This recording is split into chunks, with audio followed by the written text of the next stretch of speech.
All right, Cedric, go ahead, bro. Man, Cedric, I'm fumbling like crazy today, man. Oh my goodness. My, you know what it is, Cedric?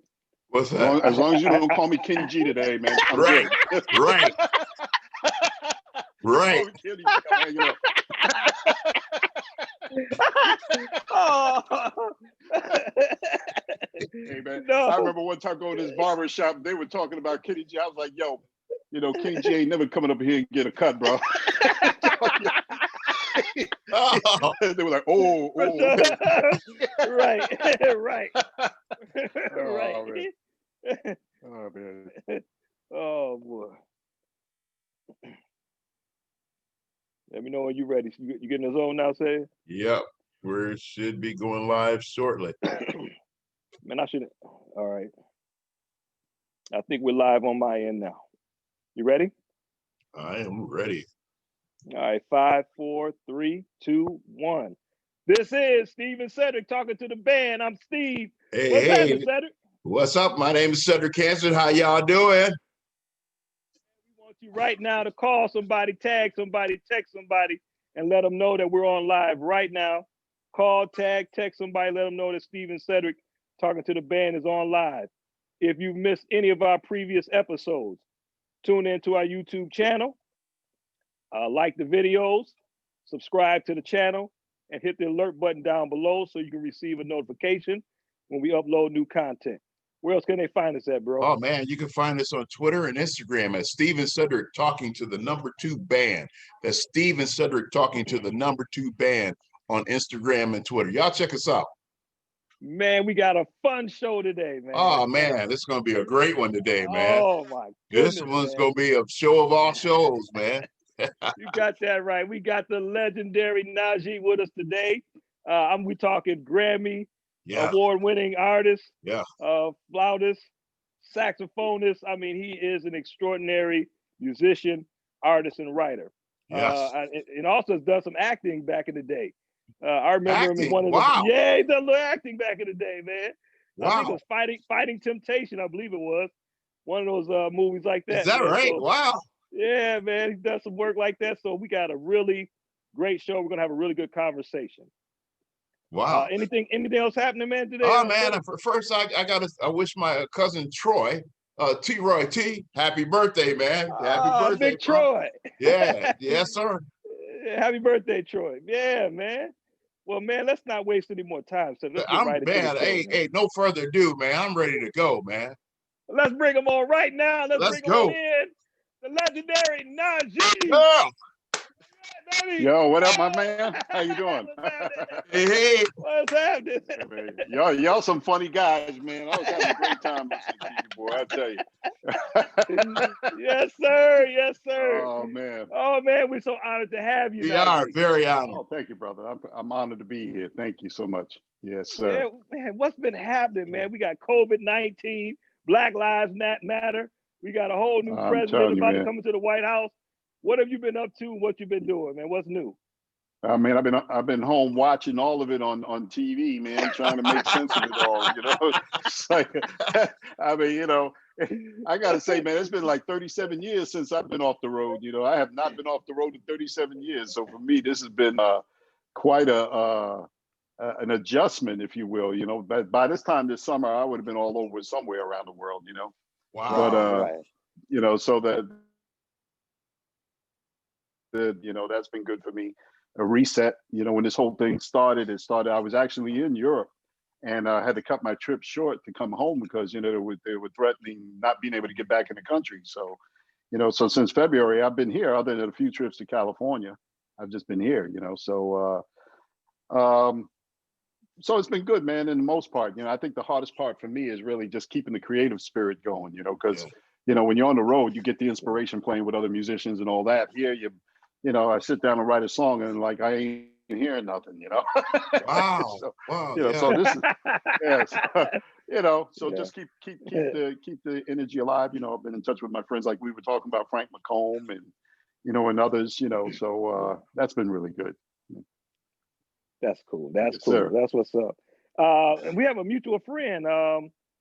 Prof T, who Oh, yes, yes. put this Yeah. all together. Yeah, Prof, Yeah, that's my man. man. Yeah. Yes, sir. Yeah, Yeah. big shout out to him. Want to thank him Big for shout out, Prof introducing T. us Yes, Easy. sir. and help making this happen. That's my man. Yeah, Listen, man. So he is such a talented guy, man, and truly one of the nicest people I love in this Sure is. industry, man. He I mean, sure is. he's written two hit songs for me, Oh, wow. one which was nominated for a Soul Train Award back in 2015, a song called "In the Mood to Take It Slow," which featured Melissa Morgan, and we got nominated yes. for Soul Train for that. And then he wrote the current song, a song on my current album, "Center of the Heart," which featured Kenny Lattimore and I, a song called "Better." So Nice. that's yeah. Yes. So it's been doing good, man. Wow. Wow. That's what's up. That's what's up. That's great. Man, Najee, we want to just get started in this a little bit. I want to go back a little bit to you getting started with Shaka Oh Khan and yeah. working with Mhm. her. But before that, you went to school in Yeah. New England, Uh-huh. and talk to us a little bit about that experience and some of your classical training with the Mhm. flute. I know you're a big fan of James Right. Galway. Yes. Hmm. So talk to us a little bit Well, about that. I grew up in New York City, and I grew up in a community called Jamaica, Queens, New York, which is the southeast part of Queens, Donald Trump neighborhood, the poor section. I lived a Okay. block. Okay. He lived in the rich section in North Jamaica. I lived in South Jamaica where the poor people were in the projects, So, Wow. I grew up in that area. And in that area, it was a very talented. I mean, we had Marcus Miller. We grew up together in the same time there. Good grief. The great legendary drummer that's played with Sting and others, Omar Hakim, Yeah. Donald Blackman, Tom Brown, Funkin' for Jamaica. Oh, wow. Yeah. Jamaica Funk. Yeah, Yeah. it's written about my neighborhood. Jamaica, Queens, Good People think grief. it's about the Wow. island of Jamaica, but it's Wow. really about Jamaica, Queens. Wow. And so growing up in that community, man, it was just, we had Count Basie who lived in the neighborhood, James Brown, he owned a home in the neighborhood, John Coltrane, Miles Davis, they all lived there at one time. So the community during the time I was was just flush with great artistry. And as a teenager, I was blessed to be able to study flute with Harold Jones, because I was a fan of Hubert Laws, but I knew Hubert Laws was a classical musician as well as a jazz musician. He was one of those people that could walk in both worlds and be respected.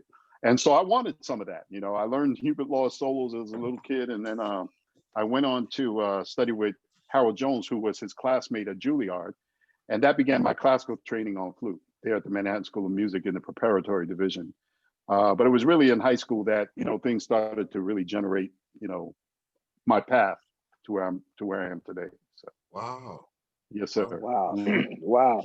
So how did the connection with you and Shaka Khan come about?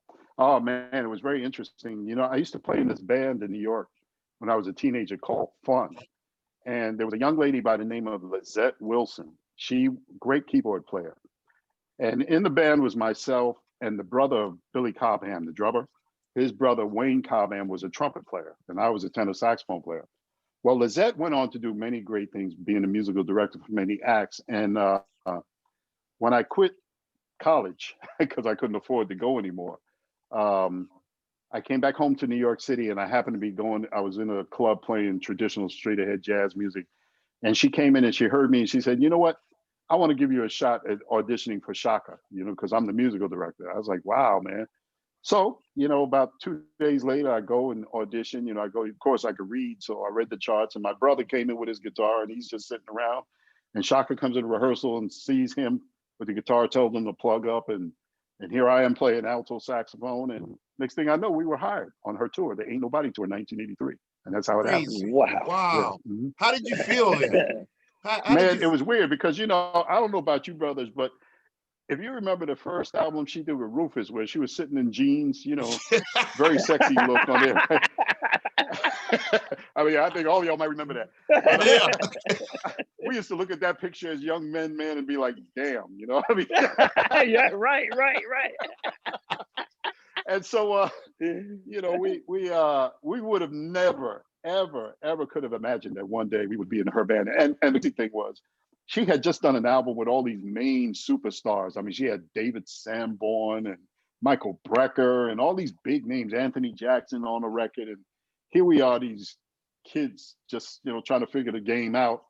And we're in a band and we're looking at each other like, damn, well, how did we get here? But she loved us. I mean, she loved us. We loved her. I mean, it was great, man. Wow. Crazy. But I mean, I know you had to learn a lot. I did. Traveling. I did. She was great at how she treated her band. She never, I mean, she would beat up on her stage crew. She would beat up on her a road manager. But when it came to the band, man, it was almost like we were her children. She wouldn't allow anybody to mess with us. She was really good. I learned a lot from her. Even through her times when she wasn't her best. We know all the bad stories. But I saw the other side of her, which was really, really, really great to see. Wow, So, that's beautiful. That's good. yes, That's really good. Mm-hmm. And then moving on, I mean, you play with Phyllis Hyman, Al Jarreau, but if I remember correctly, when you started off into your solo career, you toured with Freddie Jackson. Yes, is that correct? Yeah. Well, what happened was after Shaka's tour, I came back home to New York. There really wasn't much work around for a saxophone player. So I would have to take gigs as a second keyboard player, like say the band, I played with this group called Change. You remember the group Change? Yeah, Luther that's Vandross. The group that Luther came out of that group. Well, I was the second guy on keyboards and I'd take one sax solo a night because there was no work for a sax player. So in 1986, I had done this recording with Melissa Morgan, who was in Shaka's band when I was there. She was one of the vocalists and her album was on Capitol Records. And I played on a solo on a song called Do You Still Love Me? And her manager at the time, Charles Huggins, who was married to Noble Moore at the time, came to me. He said, man, I didn't know you played saxophone. I'm like, yeah, I'm a sax player. He said, yeah, I only seen you play keyboards. I thought you were a keyboard player. I was like, man, I was just trying to survive in New York. He's like, well, listen, I'm thinking about signing a jazz artist. I was like, oh, really? So I had this little demo deal at Polygram Records, didn't go anywhere. And I brought him the material and he said, let me get you a little budget. And about 2 weeks later, he called me up and said, listen, I got a deal for you on Capitol EMI Records, and the rest is history, man. I did this demo album called Najee's Theme, which was an R&B demo. And we put it out and we had a gold record in like 6-7 months, it was just crazy. Holy moly, wow. And everything just took off, So as a jazz artist, that was phenomenal because that's really R&B pop numbers, when you're selling 500,000 units, Actually, that's my very first gold record right back there. That's Najee's Theme. And then there's the platinum albums of the other records that came behind it way back there. But yeah, you can probably see it there. Mm-hmm. That's beautiful scenery back there. Yeah. Yeah. Thank you. Well, I cleaned up a little bit for y'all today. I usually have saxophones all across here, So. Man, so Najee, when you went off and doing this R&B flavor, I mean, that's a jump from the traditional jazz. Yes. And if I remember at that time, they were calling it contemporary jazz. You caught a little bit of heat from some of your peers. Yeah, from the critics, and and some of my peers. But I really didn't care because for me, I played jazz. I was confident enough as a musician that I knew what my abilities were, and I wasn't afraid to go make a living at it. You know what I mean? I mean, as much as I love jazz, it wasn't the venue that people were buying on a mass level the way you were making in R&B or rock and roll or some of the rap or some of the other genres. So for me, I knew consciously when I made my first 4 albums, they were really R&B records with the saxophone, and it worked. When I was in college, I got a chance to play in some of the some very heavy big bands, with Jackie Byard and George Russell. So for musicians, they know who those people are. Jackie Byard played with John Coltrane, and George Russell was the creator of what we call the chromatic Lydian concept. And I got a chance to play in that band. It was very challenging music. It was great, but everybody was bitter, man. Everybody was bitter, and they were broke. I was like, man, really? I love the music, but that had to be tough. I ended up giving it to a friend of mine, a guy named Mitch Kessler. Man, he couldn't believe I was giving up the chair. He's like, man, you giving up the chair and George Russell? Man, I'm like, yo, man, nah, man, you go ahead and have it, because he was perfect. He was a bitter guy and he belonged with those guys. And really, Wow. I was like, I just want to play music, and it doesn't have to be labeled jazz or non-jazz. It's just music for me, So nice. Wow, wow. Nice. Wow. What a story, So, man. Wow. yeah, that's interesting because, from Freddie, well, when you were on the road with Freddie Jackson, you really were just getting started. Were you able Yes. to? I mean, how did that work? You played the tracks. I mean, when you were touring, would you have a band? Or how did that work out? Well, you know what? I couldn't afford a band. And it was Charles, my manager, Charles Huggins, the same guy that signed me. He said, man, we want to put you on this tour because the record started taking off at radio. I mean, I had like 2 or 3 singles off of my album at that time. We had this song called Bet You Don't Know. We had this song called Sweet Love and Najee's Theme. Those 3 singles were taking off at radio really big. And he said, you know what? The one thing we need is to put you on a tour. So I want to put you on Freddie's Tasty Love tour. Now, I didn't have a band, but it just so happened that Ray Goodman and Brown, I played on their record. Yeah. And their record started to do very well. Yeah. So he put Ray Goodman and Brown and I on there. And Ray Goodman and Brown were kind enough to allow me to use their band to go play my little 20 minutes that I had in the opening of the show. I mean, literally, I'll be playing these big arenas, and for 20 minutes, and people are walking into what I'm doing. You know what I mean? Wow. When I started, and then Yeah. By the time it got to Ray Goodman and Brown, the house was full. So. But I have to say that my career just took off from that. So I really am grateful to Freddie for that. Ray Goodman and Brown, especially. May God rest their souls. Yes. And a friend of mine who played drums in that band, Clarence, who was the guy that Clarence Oliver, he was the one that convinced them to say, hey man, we're not going to take any money on him. This is a good guy. We're going to play behind him on it, to help him out. And that's how it happened. That is absolutely crazy. Wow. Yeah, man. That's cool. Wow. That's cool. So Najee, you another unlikely pair, and you got to tell us this story. How did you and Prince get together? I mean, what? I gotta hear this. What? I mean, come on, man. This is interesting here. Yeah. Wow, it's kind of a long man. story. So I'll try to condense it as much as I can. But apparently, years later, on my 4th album, I got invited to open for Shaka, to be her opening act. So we toured together around in the United States, and a couple of times we were in LA, and I found out Prince was at my show. So he at one of the shows, somebody said, hey man, you didn't see Prince? He's standing right there checking you out. And I was like, no, where is he? He disappeared, So fast forward about maybe 2 years later, I get an invitation from his attorney, Londell McMillan, who said, Prince would like you to attend the show tonight in New York City. I was in New York at Madison Square Garden. Of course I wanted to go. So I went, I sat next to Maxwell actually. Wow. And after the show, he sends word to me that he wants me and Maxwell to come to the after party there in New York, because Prince does after parties. So I go, and my friend Dougie Fresh, y'all know Dougie. Dougie's there, he's doing his thing, and Prince films everything. He used to film everything. So I go, I play the after party, and then about 2 months later, I get this call from Dougie. Dougie says, yo, the artist, he's looking for you, because he wasn't using the name Prince then, he was just going by the name, the artist. Yeah. Right. I said, oh, okay. He said, yo, man, he was checking you out, playing on at the after party, man. He was like, yo, he's so dope. How I get in touch with him? So I said, well, have him call me. So about maybe a half hour later, I get a call, and this guy gets on the phone. He says, hey man, is this Najee? I said, yeah, this is Najee. He said, listen, Prince, the artist, is going to call you. Okay, he'll call you right back in a few minutes. Click, hangs up. So I'm sitting there like, man, what just happened? And about 5 minutes later, same guy, Najee, I have the artist on the phone. So I get on the phone, and Prince goes, yo, man, what's up? I said, I don't know, what's up? True story. He says, yo, man, when we getting together? And I heard it, and I was like, I didn't know how to take that, because you heard the stories. I mean, Right. You didn't know what to believe. So I said, I don't know.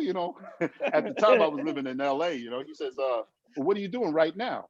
I'm like, well, I'm at home. He says, well, why don't you come out to Minneapolis? I was like, well, when? He says, come out right now. I'm like, well, I can't come out right now. He's like, when can you come out? I was like, well, maybe next week. All right, I'll have somebody call you. Click, hangs up the phone. I'm like, dang, man, this is a weird some real superstar stuff here, man. So sure enough, within the hour, a travel agent calls me. You know, he books my brother and I both to go out first class, the whole nine. We get to the airport, they got the limo waiting, the whole bit. We get there, we get to Paisley Park, and started out just being jam sessions at night from like 2 to 4 in the morning. You know, we just jamming. And finally, after about 3 or 4 days of that, he comes to me, he says, hey man, I want you to record this record with me. I'm doing this new album. I want you to be featured on it. I said, okay. And it ended up being the Rainbow Children record. I ended up playing on the whole album. And then he comes to me, he says, hey man, I want you to join the MPG for 2 weeks. You know, I'm gonna do this 2-week tour. I'm like, oh man, that'd be dope. I would love to do that. He's like, only problem is I don't know what to pay you. I said, well, I don't know what to charge you. He says, he does the ultimate pimp thing. He goes, what do you need? Yeah. Oh, wow. I said, man, what do you mean what I need? He says, you need a house? I'm like, no, man, I don't need a house. I mean, Dang. and we never, ever talked money after that. I mean, we never talked money. I did the record with him. I went on a 2-week tour. It ended up being 3 years by the time it was said and done, you know? Wow. And, you know, I'd go in and out. Like if I had dates to do, concerts to do, I'd go and do them and come back, you know? But that's how it happened until finally after the Jay Leno show I did, I said, listen, man, I'm signed, I'm committed, contracted to do a new album. He had offered me to do an album with him. And I said, you know, I passed on it because he wasn't into contracts back then and all that. And we went with another company under Sony, and he was very gracious. He thanked me for being there, you know, and I told him I had to move on, you know, and that was that, you know. Wow, Man, that's what a amazing. story. Man. Wow. I got a lot of great stories with Prince, though. Man. Prince is very special, you know, very special. Yeah. Wow. Very talented too, man. Very talented. Oh my God, amazing, you know. Wow. So, Hey, Najee, you know, back in 1990, man, I met my wife, man. And okay. actually, I'm a musician myself. So, you know, before then, I was listening to Sanborn, you know, Sure. but I'm more of a guitar player because I listen to George Benson. But, right. you know, she actually turned me on to you. Nice. Okay. She, every mood, every setting, she had to play you. You know, I'm like, wow, man. So that's how I really got introduced to you. So, thank you. and that was back in the Please 90s. thank her for me, please. I will. And she still listens to you today, to this day. You. But my question is how do you contribute that, your longevity to, you know, to that? How do you? I wish I had a real answer that would be satisfying to you. I really don't know, man, other than just association, you know, having a lot of friends, you know, blessed to be able to never have taken this industry so serious where it made me other than who I always was, you know. Wow. You know, in the sense that, you know, I was that guy that as a young man, I had to do whatever I had to do to feed my family. You know, I worked in a bank, I drove a truck, I did work security, you know, I did it all. So I could identify with the guy who does those things. You know what I mean? It's like, It's not like, you know, I can identify with the guy who's driving taxi because I did it. You know what I mean? Wow, man. You know, at one point I gave up playing music totally. You know, I just sold my horns when I quit college. I thought, well, you know, this is never going to be anything. I can't make any money doing it. You know, I said, well, maybe it's time for me to consider another career. So I decided to go into banking. And then one day I run into a friend of mine. Well, he wasn't really a friend. He was a guy I went to with. And we run into each other on the street and he says, hey, man, I haven't seen you in school. What are you doing? I'm like, well, you know, I left. He said, you left school? Why? I said, well, you know, I couldn't afford to go anymore. And, you know, I got a family, blah, blah, blah. And, you know, so I decided to go work in a bank. And he said, I don't accept it. He said, I quit playing. I sold my horns. He was upset. He was totally upset. He said, man, you know, there's some guys in our school, I can see them doing it, but not you. I don't understand it. And he was a keyboard player and he would play for these bar mitzvahs and things like that. And he said, I have a saxophone. I want you to meet me tomorrow. I'm gonna give you the saxophone. I'm gonna start calling you, you know? And he did. We met, he gave me his alto saxophone and he started calling me for these bar mitzvahs and all these things in Massachusetts where they paid so much money. that I Yeah. eventually quit my job at the bank. Of course, I got divorced shortly after that because my wife didn't understand it. Yeah. I hear you on that. But the point is, it was obviously for me, and my test was, am I willing to give, I almost feel like that story in the Bible where was it Abraham that was going to sacrifice his son, if you Son, will. Yeah. yeah. I was willing to sacrifice it to do what I had to do, but obviously that wasn't really the destiny that the creator had for me personally, so Do you think yeah. that was your defining moment right there? I think, well, I've had several of those, to be honest with you. There have been many, many of those, but that truly was one because I totally gave it up. I had resigned my heart and soul to never being what you call Najee today. I mean, I thought, well, here I go. I made the commitment to be married and have a baby, and it was time to do something else. And the creator had another plan. So Wow, yeah, man. true story. Wow. What keeps you motivated all these years? Oh man, just the fact that I've been so blessed, man. I can't complain about anything. I've lived all my dreams. Right now, I mean, other than the fact that there's no real creative inspiration, I feel good in life.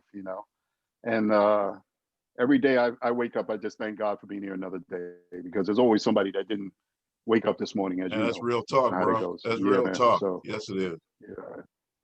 Yeah, man. Do you Yeah, so I mean, I don't take it too serious, man. It's just some notes, as George Duke would always say. Man, ain't nothing but some notes. That's it, man. That's cool. That is cool. That is cool. That is cool. Yeah. Hey, Yes, do you sir. still feel the same way on stage now as you did back when you first started? I do. The difference is you have more experience. I have more experience now, so what's going to move the crowd. What's going to, certain things that are routine that are going to work. Um, so you have more experience, but there's nothing like being on stage. It's fun, man. I've always loved it. Yeah. Yeah, I can see that, man. Wow. yeah. Wow. Can you tell us your process, working with artists, major artists such as yourself, your collaboration? What's your Uh-huh. process on that? Uh, Really just giving room to let the person you're collaborating with do what they do. You know, the one struggle I have with artists when I work with them is they're always trying to satisfy me. I say, no, man, I'm here to get you. I want what you bring. Yeah. Because if I stay home and write songs by myself all day long, I mean, it's going to be a very boring record. So I hear you. I'm Yeah. looking for the inspiration and from working with other artists, and and that's always been my thing that really gets me going, creatively speaking. Yeah. Wow, man. Wow. Yes, sir. What is your opinion on the state of smooth jazz today? I don't think there is a smooth jazz industry anymore. I got to be honest with you. Unfortunately, I think there were some decisions and circumstances that came about in the '90s that changed the that kind of kept the that put in the demise, if you will. I hate to say it that way, but not necessarily the demise, but really an industry that ultimately kind of ate up itself, if you will. What do I mean by Mm, that? When I started, I was fortunate to be promoted by the big machine, yes. capital EMI record. It was a big record company worldwide. I though that doesn't exist anymore. Now, part of it is that the mistake the smooth jazz industry made was when certain companies came in, they were targeting, the wine and cheese audience, I'll call them, the Mercedes Benz buyers, the pharmaceutical people, Wow. the American Express buyers. My folks, the people I sold records to were the people who were coming from maybe rap R&B. They might have graduated college, and they were transitioning into to adult life, and they had their first American Express card, and Right. but they were R&B listeners who were coming into jazz, and I get this all the time where people say, I didn't like jazz until I heard you, that Yeah. kind of thing. Yeah. So, and I think what the smooth jazz industry did was separate the buyer, to create a market that separated the people who were loyal to buying the artist records. The when you back when I came up, you had videos. You know, people knew the personality associated with the name. Yes. Now you hear all these names already. You don't know who they are. You Right. know? I mean, Right. kid come up and he make one little song and he sell 10 records and he's a superstar in his mind anyway. Yeah. You know. Yeah. Yeah. And like, you know, if you sell 10,000 records in smooth jazz, you're doing very well. We used to sell 10 to 12 to 18,000 a week, you know, back in the day. Wow. You see what I'm saying? Wow. So Yeah. Wow. now you know, we don't, and then on top of that, you know, when Napster came in and changed the game, and then ultimately iTunes and all these Streaming, formats yeah. killed the retail market. You know, there's really no outlet for promotions that way, you know. So we have a new set of circumstances, a new paradigm in which to operate. And the key is really figuring out how we monetize that. I don't know if it'll ever be back to the level we did it back in the day. I don't know, but there are opportunities there that need to be explored and invested in. I think, you know. So what do you say to the artist that's trying to break into the industry in smooth jazz? We have, you know, a few Sure, artists talented people around here. Yeah. What do you say to them? And Well, Go ahead. what I say is forget what we've done, forget how things were done back then, and embrace where you are at the moment. The one good thing about today's times is you don't need a lot of money to promote a record now. You know what I mean? Or to promote yourself. I mean, with all the outlets of Instagram, Facebook, Twitter, TikTok, and those things, you know, those things are available. And even promoting records, you know, seem to be cheaper than they were back then. You know, because, you know, you could do a single. The money right now is in streaming. It's not in buying. You know, I discourage people from doing total CDs because CDs are expensive and there's no place to sell them other than if you're a touring musician like myself, where you have them at the gig. You know, after the show, you got a captive audience. They want to take a piece of you home, and you stand there and sign CDs for 2 hours. Then it works. You know, a promotional item. Yeah. But you don't have Tower Records. You know, you don't have whatever the other Sam Goody, all those, Sam Goody, all those outlets are no longer there, and so to spend money on a CD, you know, I tell most of these young guys, like, look, just do a series of singles and then compile them into a CD or EP and then sell them at the gig, you know. But right now, focus on one single that you can get the streaming and the radio and all that. That's where to put the investment, you know. Wow, man. Yeah. Hey, you got a question? How did growing up in the New York area influence your career and your style of music right now?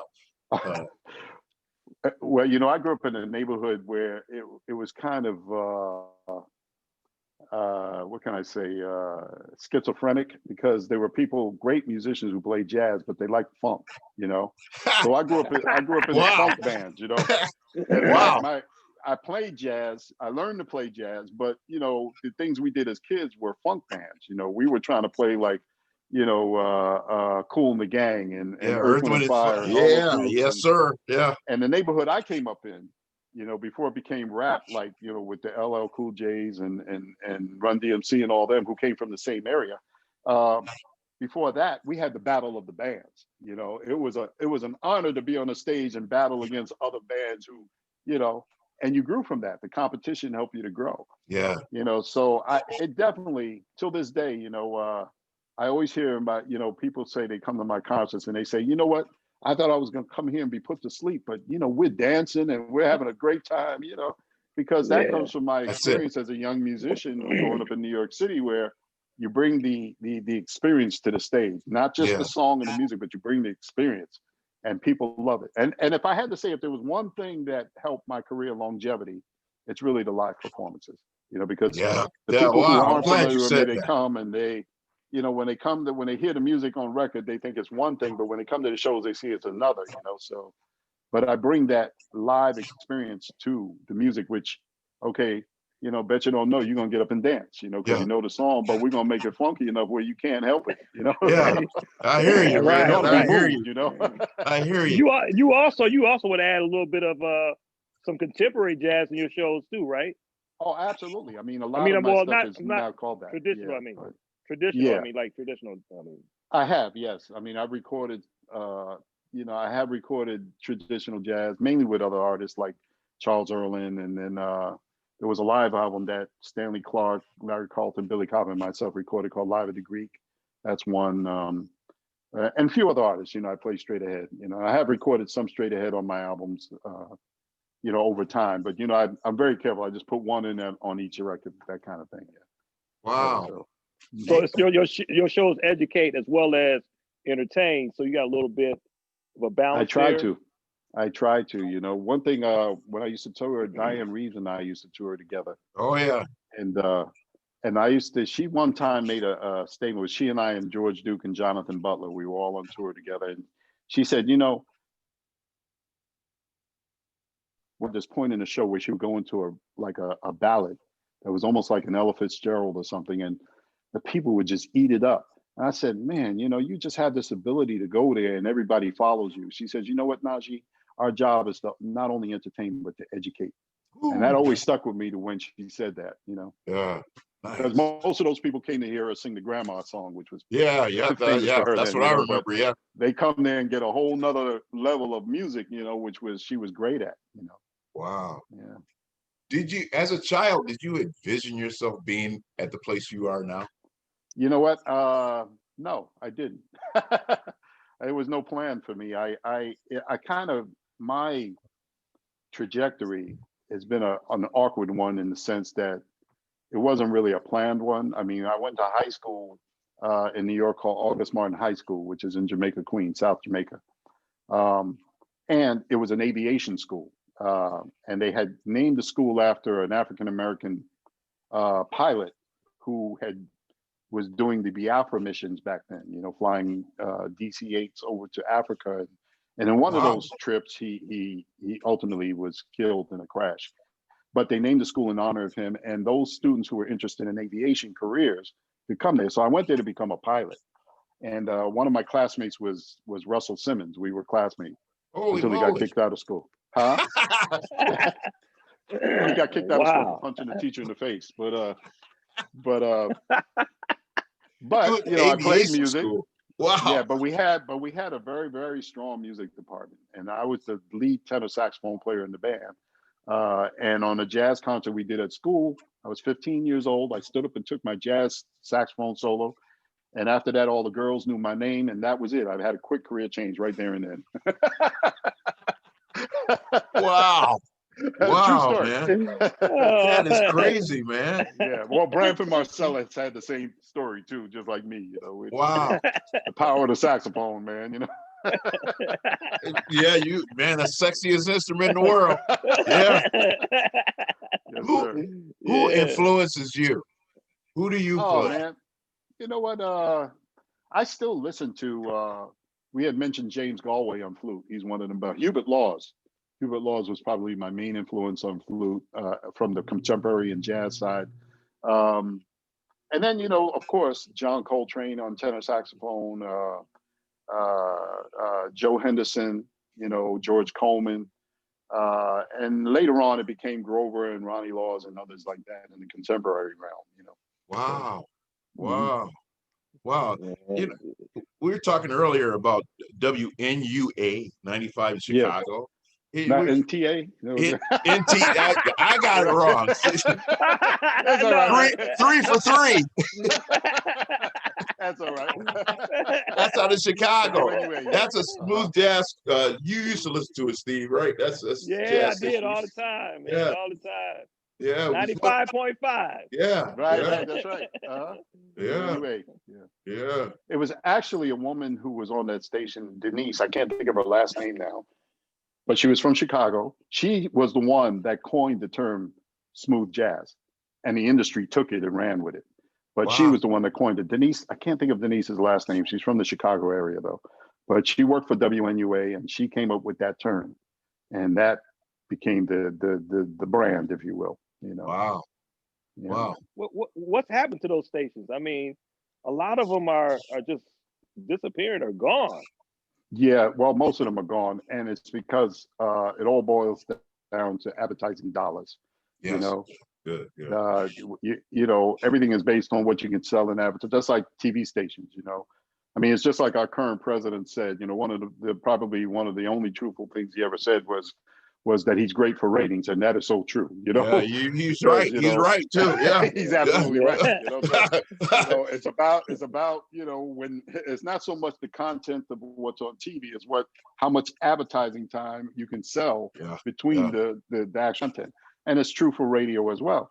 And with smooth jazz, you know, when the corporate people who are really numbers people, they're not committed to the music. They don't hear it from a creative standpoint. They don't have an emotional attachment to it. It's really about how much advertising time can we, how much is American Express willing to pay for the spots, the 30-second spots? How much is Mercedes-Benz or BMW or whoever, you know, going to spend for the spot, you know, 30 seconds? And when those advertising dollars start to go down, then there's no interest in keeping the format alive. That's big. Yeah. Wow. True capitalism at its best, right? Yeah, right. Yes, right. yes. Right. Man, everything has changed and shifted in music. Absolutely.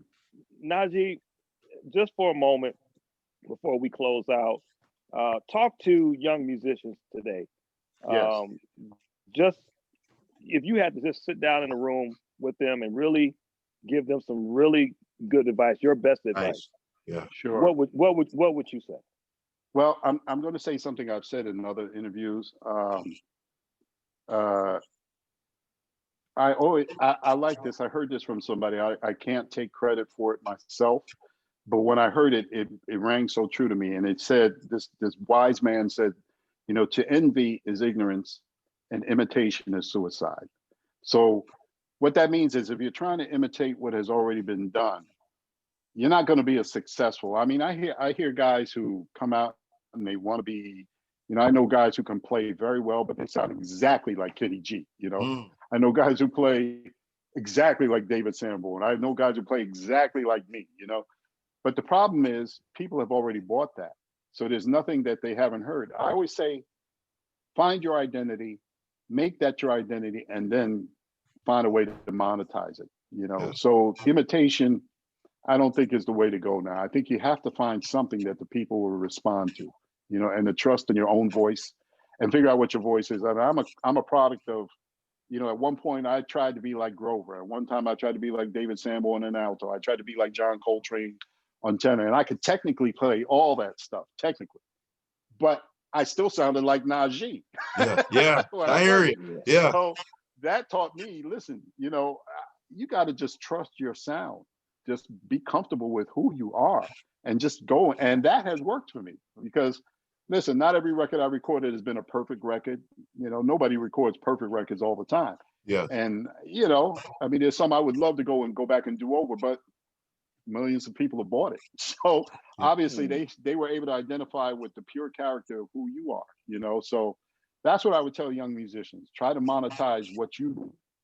It doesn't have to be technically as advanced as a Michael Brecker or somebody else. Just make it your own, you know, because there's nothing new. Everything has been done. It's just how do you remake it? You know, how do you redo it where it's fresh to the people that are buying it, you know? And that is beautiful, man. Wow. That is. Yes, sir. And then coming out after COVID, you personally, what have you, you know, just learned about yourself as a musician, you know, in this time, and what should we expect to hear from you after this is all over with? Well, I don't know.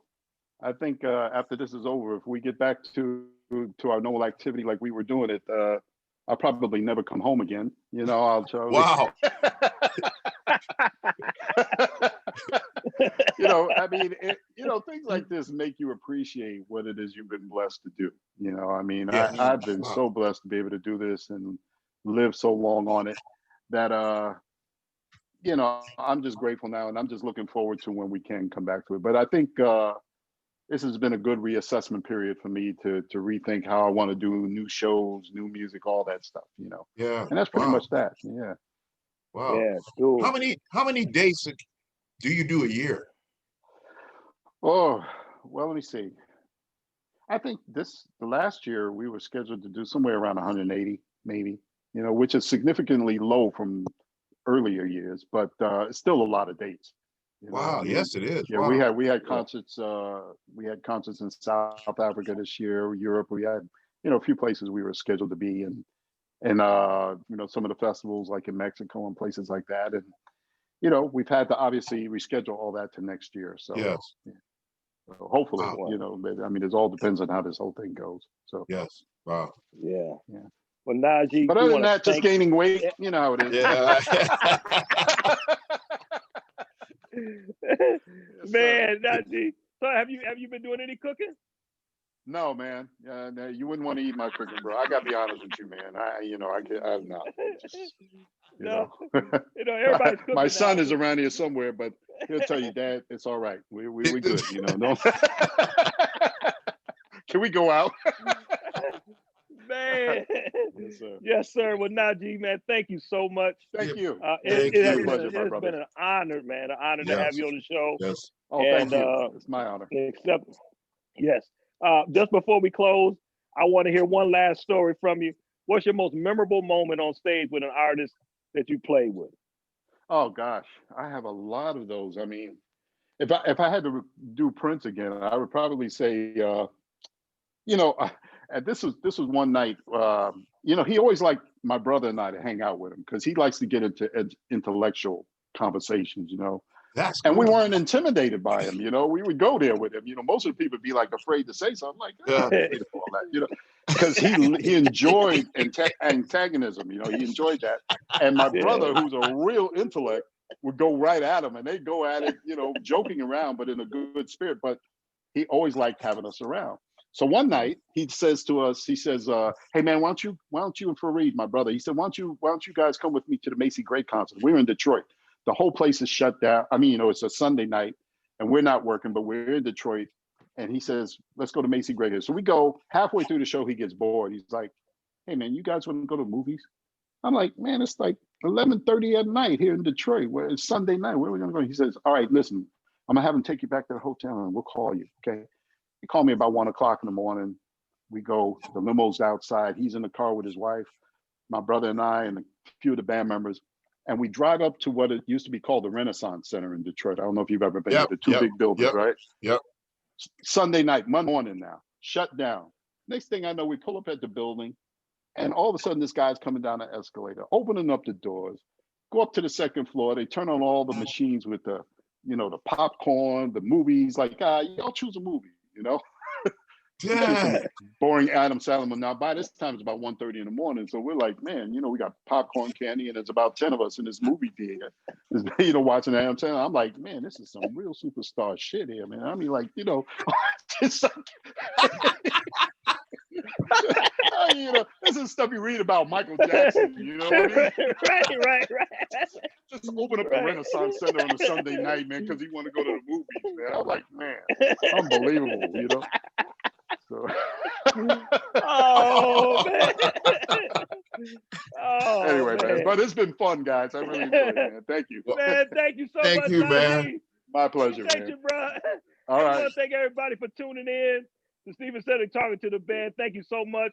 Please leave a comment down below, and we'll see you next week on the same show, same time. Najee, take care, my man. All right, y'all. Be Much well. Later, love. everybody. Much love, Cedric, y'all. I'm out of Take here, care. man. Later. All Love right, you. brother. Love you too, man. Be well. All right. Thank you.